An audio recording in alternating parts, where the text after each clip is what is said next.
Thank you, Speaker. Honourable Senator. Sénatrice Corday. Honorable sénateur, je prends la parole aujourd'hui pour dire quelques mots à propos de notre ancien collègue, le sénateur David Smith, un pilier de la famille libérale, un serviteur de l'État dévoué et, comme il le disait souvent lui-même, un fils de pasteur et bien sûr un ami plutôt à tant d'entre nous ici au Sénat. Toujours souriant, David aimait raconter une histoire ou deux et j'ai entendu beaucoup de ces histoires lors de longues soirées ici en Chambre. Lorsque les sénateurs libéraux se rassemblaient dans son bureau, pendant le timbre des votes. Ce sont ces souvenirs dont je me rappellerai toujours. Le sénateur Smith était une mine d'histoire, étant donné sa vie passée en politique, que ce soit au sujet des campagnes de ses adversaires politiques ou ses amis. Mais c'est sa compassion pour les Canadiens défavorisés dont je veux parler aujourd'hui. Ce que beaucoup ne savent pas, c'est que David Smith a joué un rôle important pour inclure les personnes handicapées dans la Charte des droits du Canada. En tant que nouveau député libéral en 1980, David a été nommé président d'un comité parlementaire multipartite pour tenir des audiences publiques sur les enjeux concernant les personnes handicapées, puisque en 1981 était l'année internationale des personnes handicapées. Ce qui est devenu clair pour David en tant que président du comité, c'était l'importance de modifier la Charte des droits pour inclure les personnes handicapées.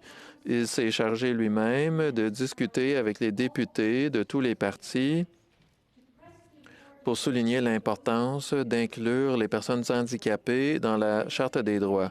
Nombre d'entre nous se souviennent à quel point David pouvait être persistant, persuasif et charmant. Et ses efforts ont porté fruit. Le 28 janvier 1981, un autre comité qui examinait la nouvelle Charte des droits du Canada a voté à l'unanimité de la modifier pour enchasser l'égalité pour les personnes handicapées en tant que droit constitutionnel.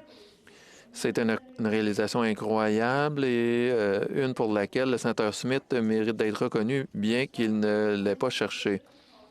J'ai été frappé par les observations de David Lepofsky, président de l'Alliance pour une loi pour l'accessibilité des Ontariens, lorsqu'il a dit « Repose en paix, David Smith, avec notre gratitude éternelle pour ce que tu as fait pour tout le monde au Canada pour les générations à venir. » Honorable sénateur, le Canada a perdu un serviteur de l'État dévoué, sa communauté a perdu une voix passionnée et nombre d'entre nous avons perdu un ami. Au nom du groupe progressiste du Sénat et ses anciens collègues libéraux, mes pensées accompagnent sa femme Heather et sa famille pendant cette période difficile. Honorable sénateur, lorsque je pense à David, je pense à lui assis